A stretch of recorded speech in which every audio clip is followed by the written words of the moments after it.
All right, welcome everybody. Welcome to our special Rex call. We're talking today about creativity and about idea generation, about how to become an idea machine. And our special guest is Randah, coming to us from Dubai, who is going to share some of her strategies. And so I always love it when people from the Rex community so generously share with each other.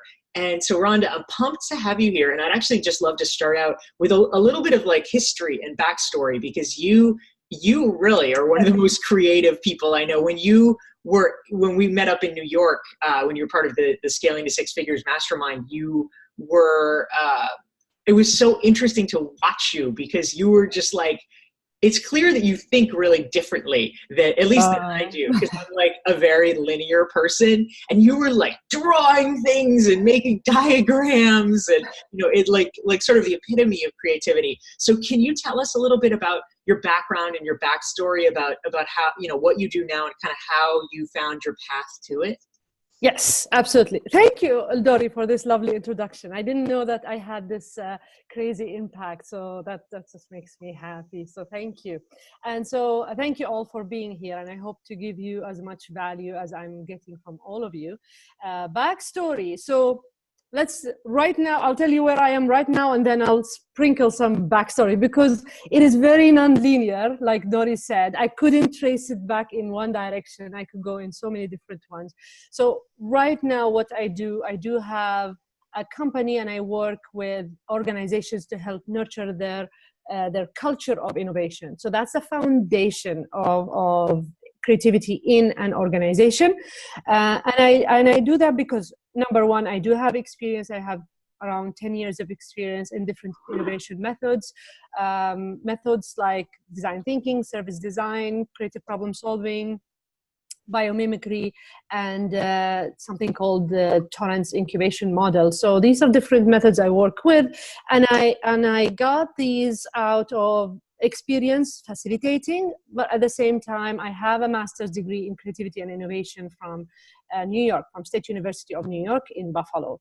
So this is one thread going back. I was living in Canada. I was living in Toronto. That's my home. Montreal is my home. Toronto was, a second stage. So Montreal was the beginning, and then Toronto. So while I was in Toronto, I was attending this master's program, back and forth, Buffalo, Toronto. And at the same time, I was running a leadership development program for young people working in a nonprofit organization. It was with a big foundation. So that was a big milestone in applying immediately what I was learning. So all the creativity tools, I was immediately applying them, and I saw the impact instantly. That's when I knew like okay, now I have something to play with.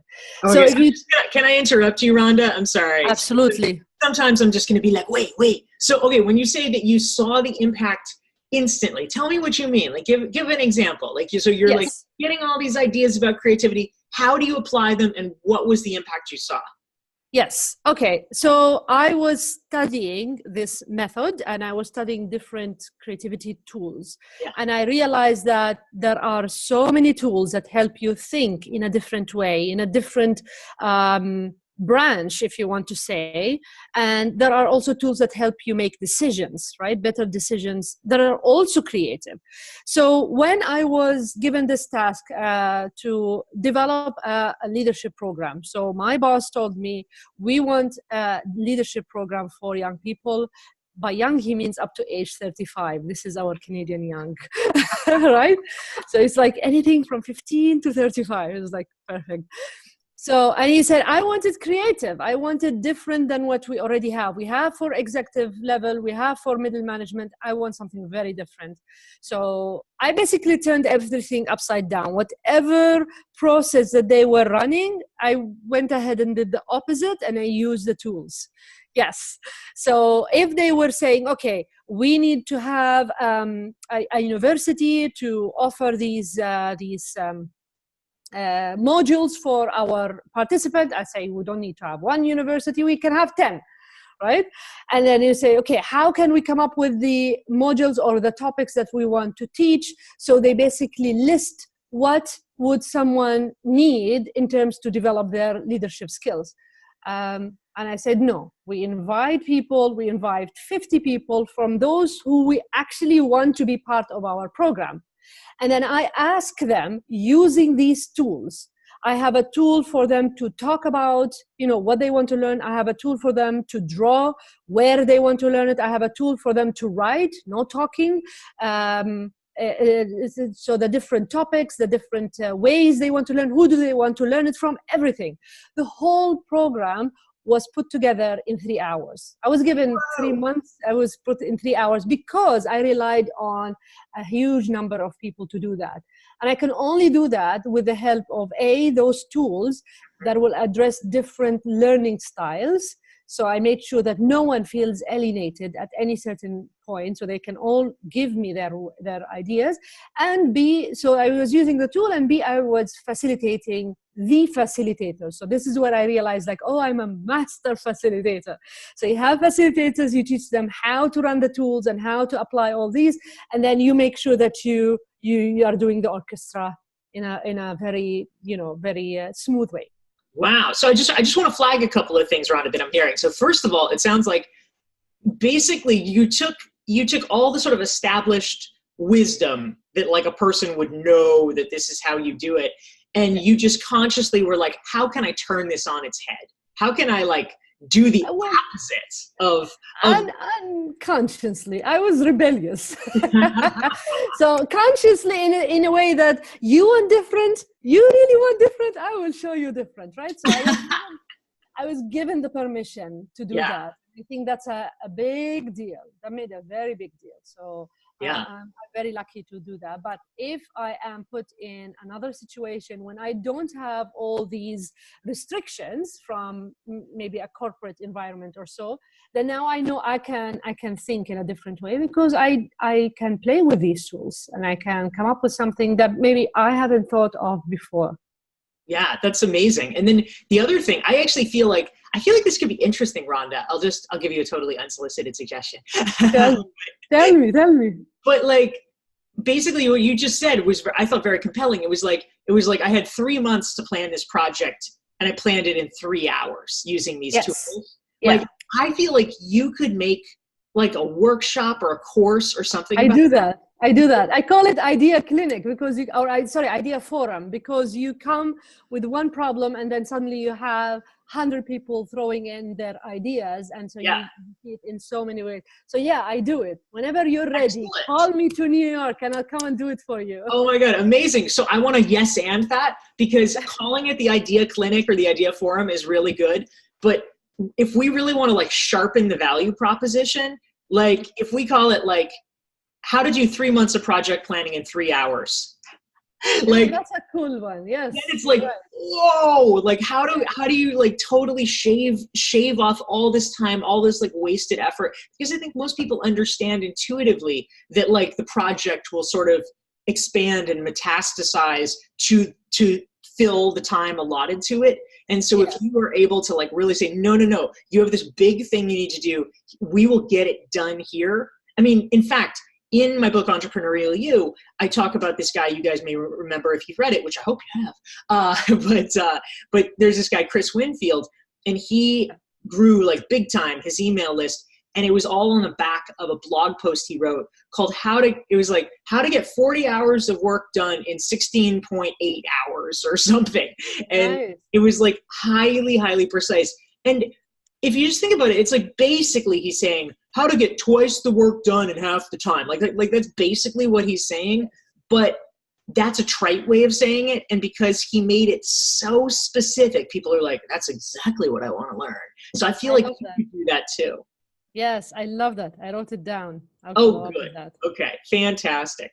Thank you. We have some new people who joined us too, by the way. Marissa, welcome, and Juliet, welcome. Hey, I saw Deb hopped on and then I think hopped off, but she'll probably be back.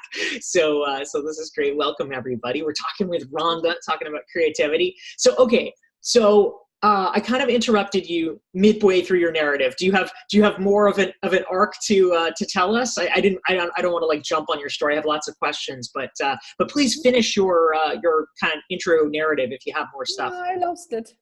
Oh, sorry. No, don't be, because there wasn't a train. They were just, tracks all over. There was no train. But yeah, I didn't lose it completely. I do have some notes, some things I want to really specify, because I want you to get out of this as much as you can. So I do have some concepts I want to share. Share your concepts, and then I have questions, and I am sure these fantastic people have questions as well. Exactly. So I have concept, and I have tips, and then just ask as we move along. So Number one, this is like a big question, like what's the difference between creativity and innovation? So creativity is usually the forefront. Everyone is born creative, but you tend to lose it in school, right? You lose 10% of it by the time you reach 4th grade, because they tell you this is how you should do it and there is no other way. And then there are subjects, and the subjects are separate, and everything is by matrix and so anyway, so most people lose 10% of their creativity by grade 4. Some people lose 90% of their creativity as adults, because they just fit in the I'm not creative. They convince themselves that they are not creative. So that's the number one thing. You have to believe it is in you, and you just need to figure out how to bring it out. The difference between creativity and innovation, it becomes an engine. You add the creative, you add something new, something useful, and then what other resources do I need? Do I need more people, technology, do I need a system? That becomes innovation. As simple as that, right? So that's one difference. There's another one that is very, very important, which is the difference between diverging, coming up with ideas, and converging, choosing one idea. So the problem that we usually fall into, and I used to fall into that all the time, is that you will come up with an idea, 2 or 3, and then you get so excited and say, yes, this one. Or you will come up with an idea and immediately say, no, we can't do this. No, it's not. It's been done before. It didn't work. So you immediately judge an idea as you go forward. What happened is you don't create enough power to come up with a lot of ideas. You simply stay like that, right? You want to separate those two. You want to say, I'm going to come up with ideas. You set a quota, you set a number, say I want 50 ideas for this one little challenge, and you can set a time limit. Actually, this is the best thing to do, to have a quota, to have a number of ideas that you want, and a time limit. This could be as simple as 10 minutes, or it could be 2 days, right? Not a long time. And you say, during this period, I am going to come up with all the ideas that I could possibly can. And you have to reach your quota, right? And it has to be hard. What kind of things do you use this for, Rhonda? Like in your own life? I use it all the time. Yeah? Like, okay, give me an example of like a recent time that you were like, okay, I'm going to come up with a ton of ideas for this. Yes. So if I want to create, if I have a workshop or a program, and I want to come up with a way for whoever is coming to have a full experience, like immediately involved in this workshop, not just coming and hang around and see where their name tags is. No. So I would say, okay, I have 2 minutes. I will come up with all the things that I need all the things I could think of in order to have a really amazing experience. So I could say, okay, I will fill the entry with balloons, so they have to find their way. Or I will close the lights, so they have to, light up a candle. Or they have to find someone else to hold the hand. So I will come up with so many ideas. I just came up with these 3 now, by the way. So I will come up with all these ideas. I want to wow you at the very beginning, and just be very, very specific, just at the entry, just at the very beginning. And that's it. And then once I have the ideas, I say, okay, which one can I really do by myself, or with a limited budget or time or whatever that I have? And then I pick, right? So separating them is very, very important. And the more you practice, the better you become at it. Then you will not accept anyone to stop you before you come up with your list of ideas. And your brain becomes conditioned to get rid of your boring, normal, immediate ideas that you come up with at the beginning, that you fall in love with right away, which you shouldn't, because these are like the normal ideas. Your brain will just instantly find the patterns and like, here you go, just take this idea and go and leave me alone and let me sleep, because we are lazy people by nature, right? So that's, so this is you need to separate them. You need to figure out a way to separate those two things. Again, it could be just minutes. I'm not talking hours. So that's the second one. Jenny, I think, asked me in the Facebook group, she asked me, what if you have so many ideas and you need to choose? There are tools to help you choose from the ideas in a way that you keep the creative part in it, and not just choose the one that's very easy to implement because we've done it before, right? So there are tools to come up with ideas, and tools to choose from ideas. I hope by the end of this hour I'll be able to share with you some. What else? Yeah, I think I told you those are the main important concepts. And if you don't have any question, we'll go into the fiery tips on things that you can have. Do you have anything, or do you want to? I don't know. You tell me. Yeah, no, this is great, Rhonda. Thank you very much. Yeah, I mean, as you were talking, a couple of things occurred to me that I'll just mention to kind of reinforce what you're talking about. One is I read something a while ago that I thought was very interesting, and I forget the source material, although I think probably with Google we could dig it up. But I thought it was really interesting that that there have been studies, to your point about creativity being kind of drummed out of people, that there have been studies of kids, and they rank like which kids are viewed as most creative, by a variety of metrics. It's like outside observers rank them, and so they figure out which kids are the most creative, and those are the ones that teachers like the least. and I mean, it kind of makes sense, right? Because in our culture, we're always like, oh, creativity, it's so great, it's so great. But it's like the creative people are always like, well, why are we doing this? Or, well, you never told me it couldn't be all purple. And the teacher's like, that's not what I meant. That's not the assignment. And, and so you really get funneled in the educational system. The people who get rewarded are the people who are like, yes, okay.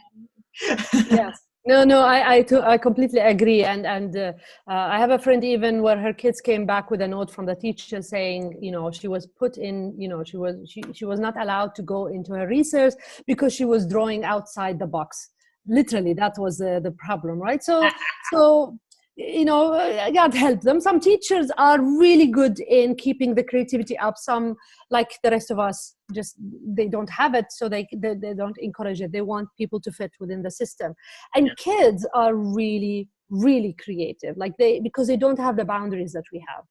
So if I ask you what happens if you put a block of ice outside, what happens after it melts?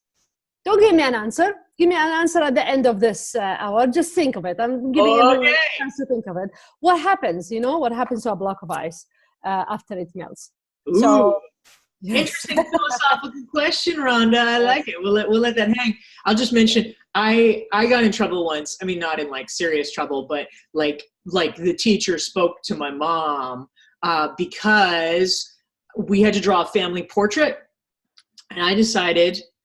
You can maybe see a little theme here. I decided that I was going to draw my entire family portrait as cats, and we were all cats. And the teacher was like, "We want humans. It has to be a human family portrait." I'm like, "You did not say that." So yeah, like cats. I think that would have been a brilliant idea. I would love it. Thank you. I appreciate you. Would have been a great teacher, but they. So Archana jumped in. She wants to ask a question. So why don't we go to you, please?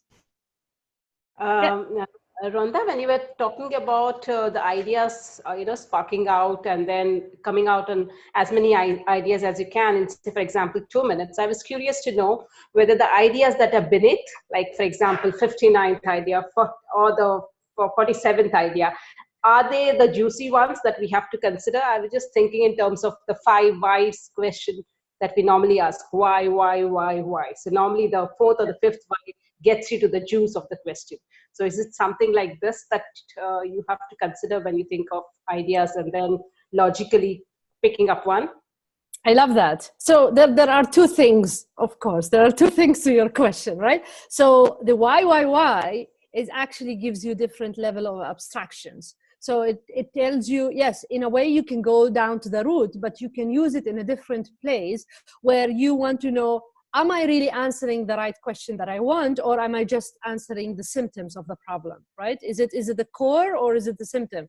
So your why could go deep, but it doesn't mean that you are actually generating ideas on the same level. You're actually going deeper each time. So for each why, if you create 50 ideas for each why, then yes, right?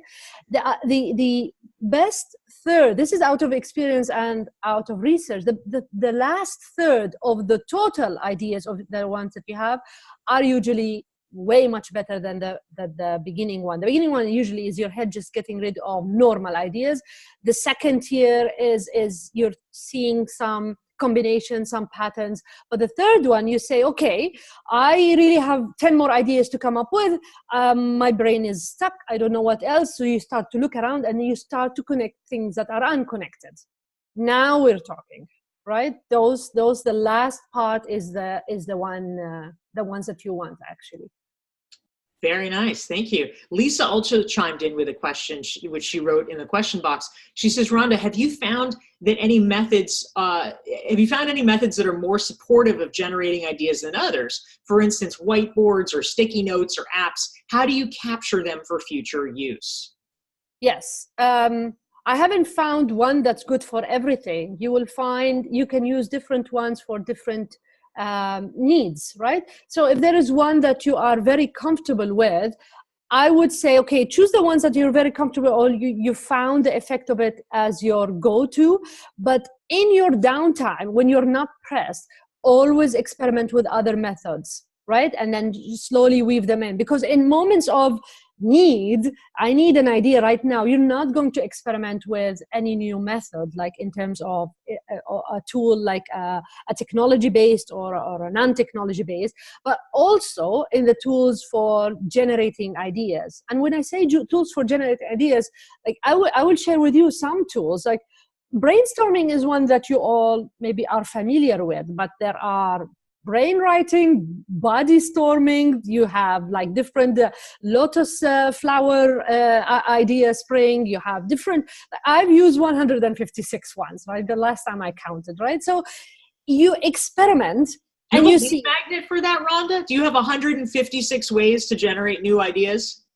I have, but it will just drive people crazy if I share all of them at the same time. I can share with you, I have like a document with, I think, at least 10 different ways for generating ideas, and maybe 3 or 4 ways for selecting ideas, and 3 ways for planning. And I can send this to you. I don't know how you want to upload it, and you can use it. So every page will come up with a different way, and awesome. Experiment with them, right? So some of them are so easy and you actually enjoy them and you get to do them all the time. Some of them are a little bit complicated. It requires some planning, some, a little bit more analysis, but then they produce different ideas completely. And then even idea generation tools come sort of a spectrum. So the ones that we instantly use, like right now, back and forth, me and you will just come up with idea and we'll build on each other. This doesn't require any training. But then there are ones that need some time to think about, like a tool called forced connection, when you actually look at an object or a picture of something completely unrelated to whatever problem that you're trying to solve, and then you force fit it. Like, how does my complex relationship situation looks like an orange? And say, oh, the orange, all the different lines inside, how they are connected. That's exactly how we look like each other. And so you create metaphors. So these are a little bit more advanced, but you can go as far as you want with ideas. Yeah. Here's one more thing. You can come up with different ideas if you're using different languages. It could be a language, a spoken language, if you speak more than one language. The same the same starting point will produce different ideas because they are built in within a different context. But also, if it's not a language, it could be like a drawing or a written, like you're drawing a diagram without words versus you are saying the words, right? So whatever way you can express yourself in a different way, those are different ways that bring ideas. That's really interesting. Them. So how many languages do you speak, Rhonda? Last time I counted. So I speak 2 languages fluently and 2 other. I can get by. Okay, so I can vouch for your English. I'm assuming Arabic is the other. Is that right? Okay, yes. Awesome. And what are your meh languages? Italian, which is better than French. Okay, wow, that's pretty great. So I'm gonna have to take your word for it because I am like the dumb American that's taken 12 years of French and still can't speak French. So it's my lasting embarrassment. But you know, one day. Yes, one day, exactly. Well, you listen to the music, maybe it will give you ideas. Actually, music, different types of music will put you in a different state, right? Like a different mode, and then you will come up with different ideas as long as you are intentional. Right. You say, I am going to use this music to come up with ideas, right? You're very intentional, you're very specific about that, so your brain takes this as an order and then it produces ideas. So this is interesting. So do you have an example in mind of like how you have used this for yourself in terms of like different languages? Like is there a time you can think of where you were trying to crack some idea or whatever and you thought about it in English and then you're like, okay, now I'm in Arabic mode? And like tell us that story. What did that look like? Yes, and believe it, I only discovered it when I was like over 30. So that wasn't as a young person. So, and while I was studying at the university, the creativity and innovation. So part of my study was how did the research or how did the study of creativity evolve over the years? And of course, based in the US, they have the history of the US creativity, how do you call it, tree or diagram, like where did it come from? Sure. I was curious where else around the world, how did they study creativity? So I found a lot of research up to 100 years old in Germany, in Russia, in different parts of the world, and I started to go in that direction. And I found that they explain creativity a little bit differently. So in Russian creativity, in the US creativity, the one that I was studying, it was very cognitive based. So how do you think about the ideas? The Russian one had a lot of intuition in it. So there was a big part of intuition and intuitive studies and how to develop it and all that. And I was like, oh, so there's more. So I was like, okay, I wonder what will happen if I try to come up with ideas in English versus I don't speak Russian, so I'll just speak whatever I know in Arabic, right? And that was an aha moment because the idea that came in Arabic were so much funnier. And I was like, oh my God, I'm funny in Arabic. So that was for me like a shock. Wow. That's very interesting. I love that.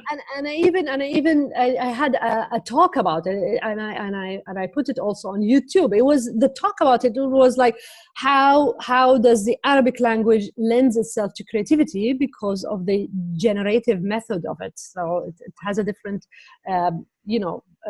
grammar, different fitting. Mm-hmm. So yes, so this is my thingy. I love it. Well, Rhonda, I want to make sure that some people, of course, were not able to make the timing of this. And so they posted their questions on Facebook, as you mentioned. And so I just want to go to those questions first to make sure that we get them answered, if that's cool. Yes, of course. Excellent. So I will just scroll here. So, okay, so you alluded to this, but why don't we dive into it if you don't mind? So Jenny asked the first question, Jenny Lisk. Yes. She says, what do you do if you have too many ideas and you can't possibly chase them all and it becomes overwhelming? She says her problem isn't generating ideas, it's prioritizing them. How do you think about that? Yeah, I used to struggle with that. And then I learned a tool. There is a tool called evaluation matrix, where you basically you start with listing the criteria that is most important for you to choose from. You start with that. The criteria, for example, it has to be in that time frame, or it has to cost this amount of time, or it has to involve only me. And then whatever criteria is, I just list them. And then all the options, I compare them to the criteria. So you just build a matrix and you say, okay, this option, check, check, check, it has these and all that. So it's best to go criteria by criteria rather than option by option, because you will have the same mindset. You know, is it expensive, for example, if that's a criteria, and then you compare it to every option that you have. Is it expensive? Yes, no, yes, no, yes, no. As simple as that.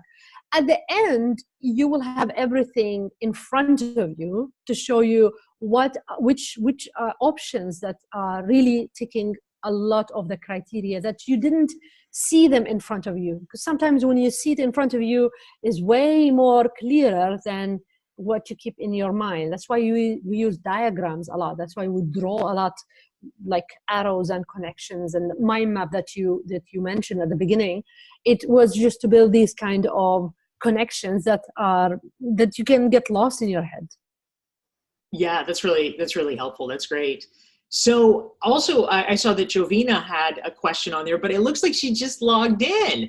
Jovina, I'm not sure if you're, I see you're not on video. I don't know if you're on the phone or whatever. I'll give you a second. If you want to chime in live and ask your question, please feel free to, if you're able to, but I don't know if you're in the middle of some loud place or whatever, that's cool. I can ask it for you if you're not free.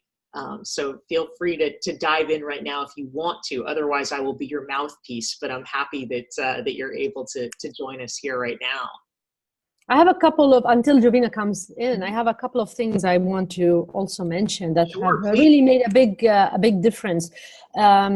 Make time for ideas. Make time to develop ideas. Usually we just leave it until we are rushed into doing it, but you want to experiment with things that you're not aware of. You want to go places that you haven't visited. This is how you come up with ideas. You want to try things. And I know it's very cliche. People say, you know, when you travel, you open up. And it's true. When you travel, you do open up to different ideas, even if you just travel to a road that you haven't visited before.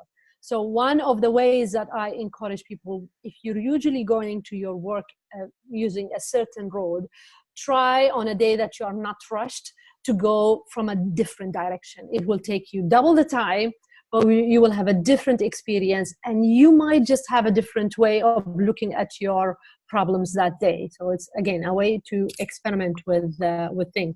And one important thing, just like the separating the diversion from conversion, one very important, and that was, for me, it was a big aha moment, was that when you state a problem that you want to think about a solution for, you don't state it in a full sentence. You always state it in a question mark. Always, always, always. So you don't say, for example, this table is heavy, right? I can't move it. And then I want to think of what are the different ways I can move the table. But then my problem statement is the table is heavy. You want to say, in what ways can I move this table? Because if you tell your mind that this table is heavy, it will put a full stop and will not give you any ideas. But if you ask it a question, wondering how can you actually solve it, then your mind will come up with ideas. It will tell you, you know, put some wheels under, break it into pieces, get someone else to carry it, roll it, whatever way. You will come up with ideas. You will come up with surprisingly good ideas. Flood the apartment and then it'll float. Yes. Yes. Mic drop.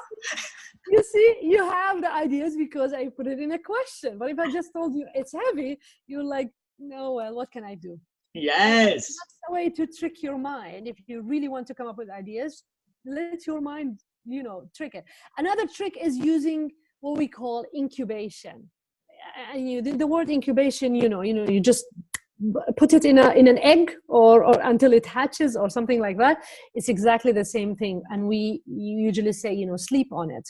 But sleep on it if you have the night to sleep on it. But even if you have 5 minutes or 10 minutes or 15 minutes to go and do a run and do something completely unrelated to whatever you are trying to solve, if you are stuck with ideas, then if you have a run or if you do something that doesn't require your brain cells involved, then your brain will continue to look for the answer while you're busy doing something else. There's a very powerful way of fitting that in altogether. So this, in addition to having time for ideas, in addition to asking the questions, you start to build up your creative arsenals, and then you start to like, you know, yes, with all the ideas. That's right on. Absolutely. I write about that a little bit in my book, Stand Out. To your point, Rhonda, there's this researcher named Op Dijksterhuis from the Netherlands who's talked a lot about that. And as you mentioned, one of the best ways to be creative is to engage in an activity that you can basically do habitually without conscious thinking, because it distracts your brain enough that creativity comes when there's sort of like not hyper focus. And if you're hyper focused, like, oh my God, I've never done this, I have to figure it out, then you can't really be creative. But if you're like la la la la la, and you're like kind of half thinking, then you can come up with new stuff. And Archana says Chris Bailey also talks about it in hyperfocus. So yes, that's great. Yes. So Jovina, I think is staying quiet here because I'm actually reading the Facebook thing here, and she says I will be flying back to Singapore that evening. So poor Jovina might even be at the airport. So good for you, Jovina, for chiming in here. We appreciate you being on the call. That's amazing. I hope you're enjoying Singapore's beautiful airport. Maybe you're like looking at butterflies now, or one of the things you can do. That's true. Yeah, like looking at the waterfalls or whatever. It's like the world's best airport. But anyway, I will just read Jovina's question in the Facebook group. She says, great innovators are great thinkers. I'd be interested to know about how you think. Could you please share about the process you use to stretch your thinking? Is there a formula that you personally use? I use many, not one formula. So I would apply the different processes that I facilitate to others. I would apply them to myself sometimes. But if I don't want to think about it much, right? For me, I would. I need to come up with an idea that's usually unrelated to whatever I'm doing. So I would go to the library, maybe go to the magazine store or something like that, and look at magazines that are completely unrelated to whatever I'm doing. Actually, I spoke about this example with Robbie. I did it on his podcast, so make sure to listen to that. And I explained how did that start years ago. But basically, I would go to a newsstand, pick some magazines or picture books or whatever it is, and then start to look at how do people who are interested in that topic see the world from that direction, and try in a way, to put myself in their shoes and say, okay, how do they see it? What do they see? What other ways can they look at my problem? And that's actually a tool that you can also use. I'll share with you in a second, but just to keep on that question. So that's one way of me doing it. Another way is if I'm traveling, again, it could be just going to a new place nearby, or it could be to a totally strange land. I would make an effort to go to unfamiliar places, non-touristic places, and figure out how do the people handle the day-to-day routines that we also handle. Usually they are handling it in a completely different way. I'm interested in that. I'm more interested in the people's daily process or daily living, rather than going to a touristic place and taking a picture. So I'm not good to travel with if you are into touristic areas, right? So that's another thing. Even when I'm traveling with my kids, with my family, we do have a rule that we cannot eat from any chain restaurant. Absolutely not. It has to be local, 100% local, because otherwise you wouldn't know the taste, and we will not be able to taste it anywhere else, right? So that's something that I do. I do meet a lot of people. I do put myself in situations where I meet a lot of people. And I am comfortable being uncomfortable. I know it sounds funny, but I am comfortable with ambiguity. I developed that skill. I wasn't born that way. I was a very shy girl, believe it or not, Dorie. I was a very shy girl. I didn't pick up. Yes. So you have worked on yourself. I did. I think it's a matter of, taking risks, uncalculated, falling, getting up, and then falling again until you find, okay, I am comfortable in this place here. And then whenever I'm ready, I'll just, stretch a little to the other side. Yeah, it's really great. It does take a lot of work. I mean, sometimes you just have to like observe yourself. Like tomorrow, I have a couple of things going on. Like, one I can usually cope with, but two is like driving me insane. So tomorrow I have two things. I have a friend who's visiting from out of town, and I have a client that has an event tomorrow night that I'm possibly supposed to go to. And my friend has not told me what time he's leaving that evening. And the client hasn't exactly yet confirmed if I'm going to this event or when I'm going to this event. And I am just like bonkers. I'm just like, people, it's tomorrow. Like, can you give me some details? Can you give me some data? Like, I need information. I can't even cope. I love it. Yeah, actually, you just, you work with the flow. Nobody will blame you for anything. It will happen. Whatever happens, will happen. I know it's hard. It's a big stretch. And, but eventually you will figure out a very unique way. If you set your intention, you say, I am going to make the most out of it, and then just forget about it. This is your incubation playing a role. And then and here's how intention works, right? Intentions puts the direction in your head, but you're not fixed on the outcome. So as soon as you find a pattern or a hint or something that tells you this is the right moment, Dorie, to do this, you will do it without knowing why. Right? So this is you programming your intention to work for you, especially in a place when it's an uncharted territory. When I travel, I do believe, I don't know why everyone laughs at me, but I do believe that I have a travel angel, right? Who comes with me and tells me where should I go, where should I not go, and then if I'm in trouble, can easily pull me out, puts me with the right people, puts me with, to the outside world, they seem dangerous people, but I realize they're right people. You just don't judge people by the look.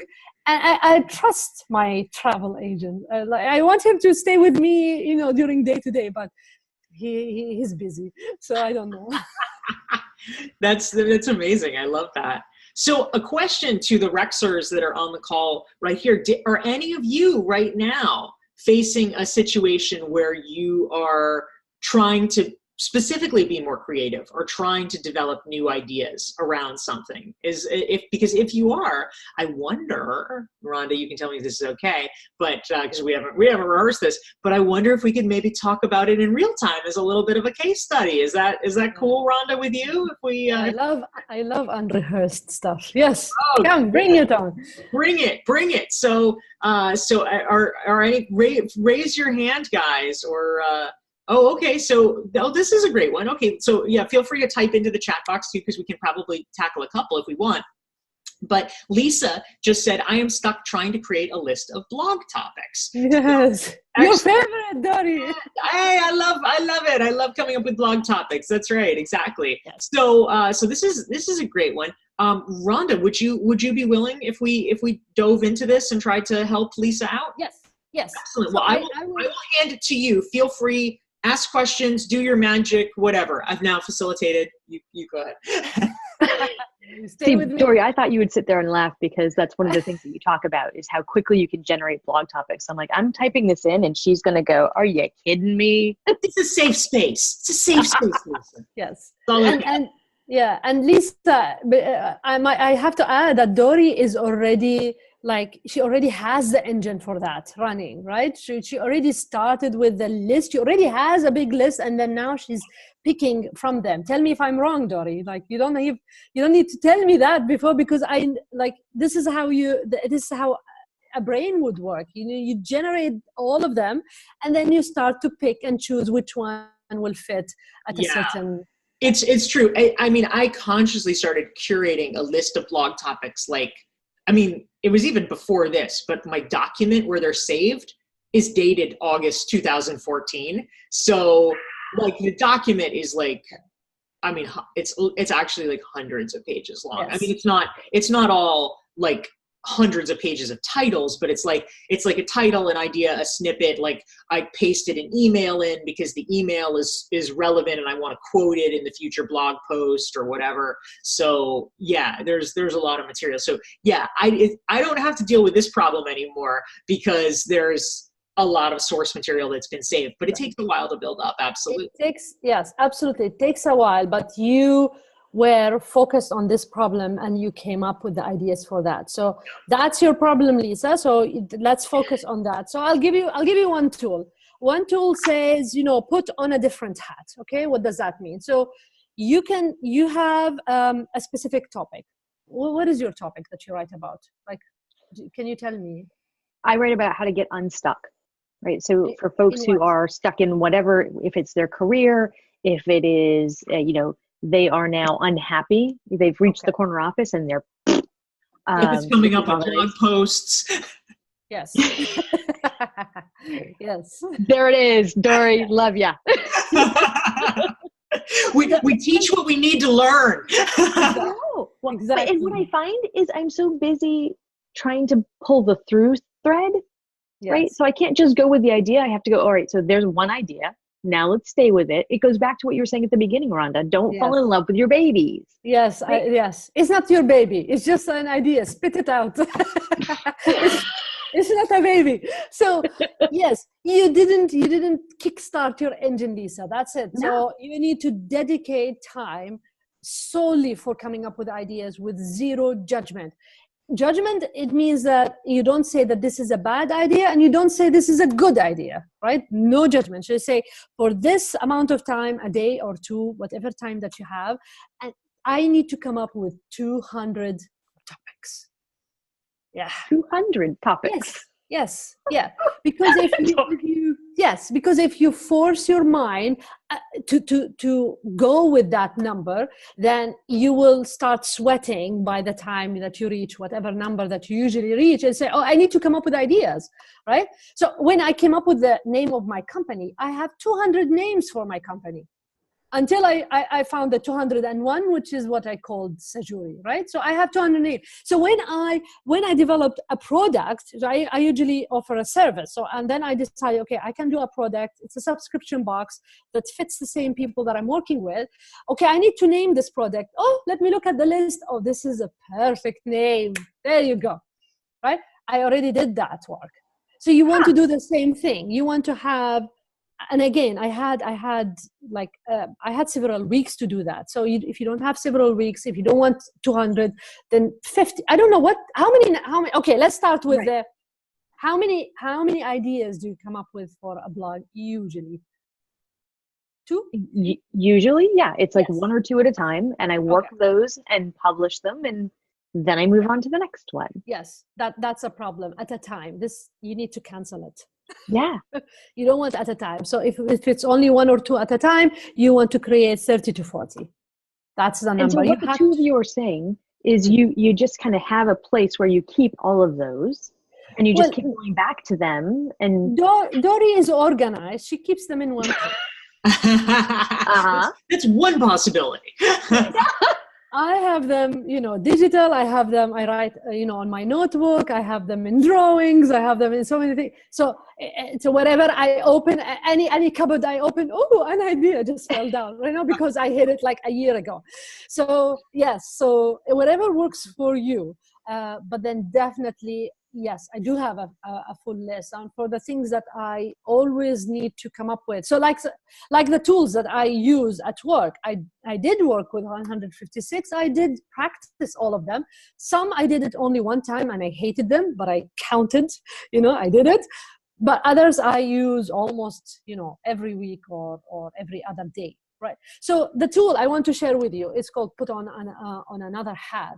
It's basically write a list of professions. The professions could be a doctor, a truck driver, call it a profession, a nurse, what do you want? A carpenter, a physiotherapist, whatever. Make a list of different types of professions, and then with your topic in mind, ask, what would a nurse, ask? Or what would a doctor want to know about being stuck? What would a physiotherapist think about that? So you look at it from their point of view. It opens up so many different worlds. You're not addressing it to them. You're just looking it through their eyes. So a nurse would look at a certain thing about being stuck in her career because, she needs to study to advance, or maybe she needs more letters next to her name. I have. Or maybe she's not taken as seriously as the doctors. So like how to get unstuck when you're not taken seriously at work. Or, yes. Or like you're expected to do too much emotional labor at work, and that's making you stuck. Exactly. So in this profession is too much emotional labor. If it's a physiotherapist or a truck driver or a carpenter, it's very it's physical labor. So their stuckness is different. There comes another, 2 or 3 ideas or whatever. But you push it until you get your 50. You don't stop. You don't stop until you get your 50, and you have a set amount of time. You don't let it open. No pressure, no loose.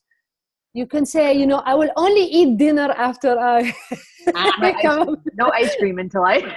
No, well, depends on how often do you eat ice cream. If you can wait for it, then no, it doesn't count. It has to be something that for you is very, very important. I did this myself actually for a long time. What I would do when I lived in Boston was I would go to a cafe on Saturday mornings, and I would just stay at the cafe, and it was a good place to do it because it's like a lot of the reasons why you get derailed is like, well, I'm hungry, or I need coffee, or whatever. So all of my basic needs, like food and water and a bathroom and whatever, they were there, so I could get my physical needs met. But I would say I am not leaving the cafe until I have written and completed 2 blog posts. And I would stay there as long as it took until it was done.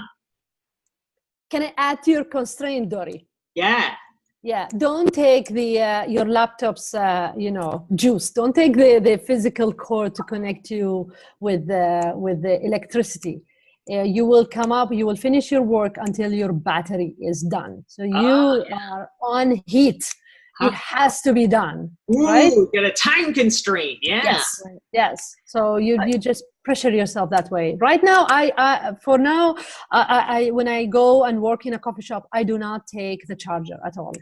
I keep it at home because I know my battery will last 3 hours or 4 hours. It has to be done. That's it. Right. That's interesting. That's great. So Archana had a challenge too that she wanted to share. She says that she's trying to come up with a summit name. So a name. Okay. Yeah. So are you doing it by yourself or is with someone else? No, at the moment I'm doing it with myself. It's a virtual summit. So it's based on leadership. So I have many different ideas, but I get stuck when I think of, Google. Will Google accept this? Do I need to have a keyword search? Yeah. You see, you're already judging it. Yeah. You're already judging. You're already putting your hooks around it.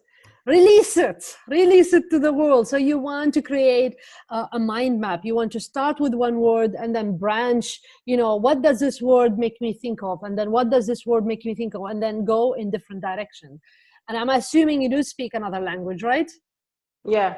Include that on the same page, because a different language will create a different context, and a different context will give you different ideas. Context is everything. Your idea could be brilliant in one place and horrible in another place. Ask me. I've tried those ideas, or they didn't work here. I'll tell you an example, a simple example, not an idea, just like a way of living. So when I walk, I'm a fast walker, right? I walk fast, I think. And so when I was in Toronto, I was in my happy place. I was walking fast. Everyone was walking fast. I come here to the UAE. Everyone is super chill when they're walking. Super.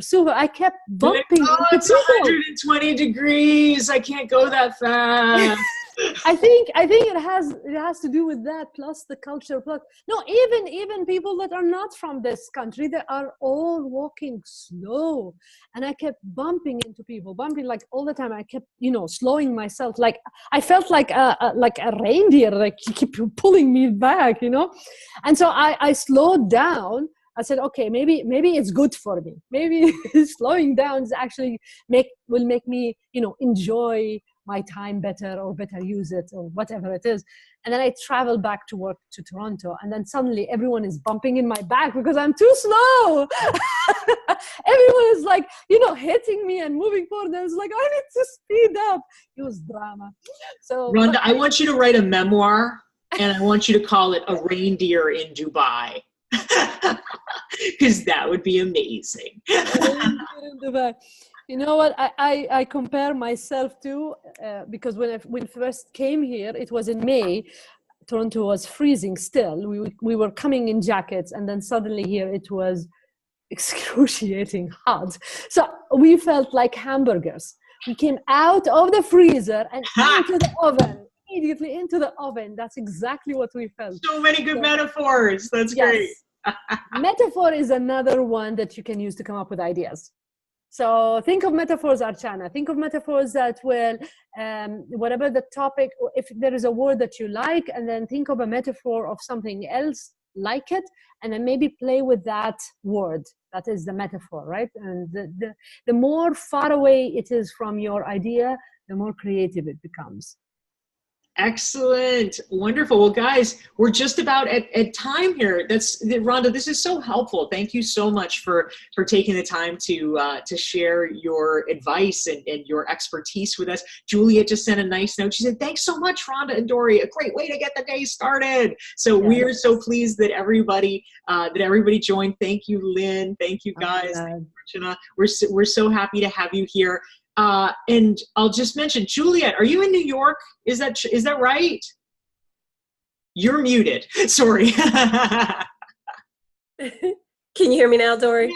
Yeah, I can. Remind me where you are. I'm actually in Charlotte. In Charlotte. Oh, okay, got it. Then this will not be relevant to you. Sorry. Oh, okay. I was going to say, if any of you is in New York, and I think maybe you guys are not, but if you're in New York, I actually can't go to it, unfortunately, but there is a New York REx meetup tonight that you might have seen a note about in the Facebook group. So I wanted to just let everybody know that Marcy in our group came up from Florida, and then she organized a group of people. So if anyone was going to be in New York tonight, I wanted to let you know about that so you can meet up. And Lisa says there's a Boston meetup tomorrow night too. So that's amazing. Cool. So anybody can always organize their own REx meetup. It's like TEDx's, right? You have independently licensed REx meetups, but I love when people get together. So yeah, Archana says, "Hey, Rhonda, let's meet up." So I support this. Dubai, Qatar, we'll have REx superpower in the Middle East. I love it. The best thing that we can do, right, is to connect with each other and build relationships so we can learn from each other. So I always love that. And there are people in Charlotte. Juliet, my friend Lisa Tweardy, who has been involved for a couple of years. She was part of my mastermind group, and she's great. And I think there might be other people in Charlotte too. Okay. Yeah. So anyway, lots of possibilities, but just wanted to mention that. Guys, I know you got meetings and other stuff to go to, but again, Rhonda, thank you so much. You were awesome, and thanks everybody for starting your morning / ending your day in the Middle East with us here.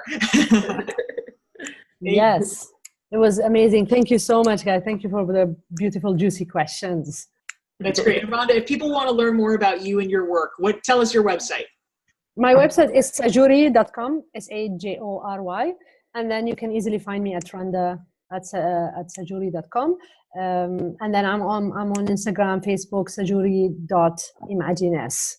So yeah, and if you have any questions, if you are stuck with it, and I will send you, Dorie, I will send you that document with the different tools so people can test it, and if you like it, if you have any questions, just send back, and I'll be more than happy to help out. Fantastic. Thank you so much. Well, take care, everyone. Appreciate it. Take care. Thank you. Ciao, ciao.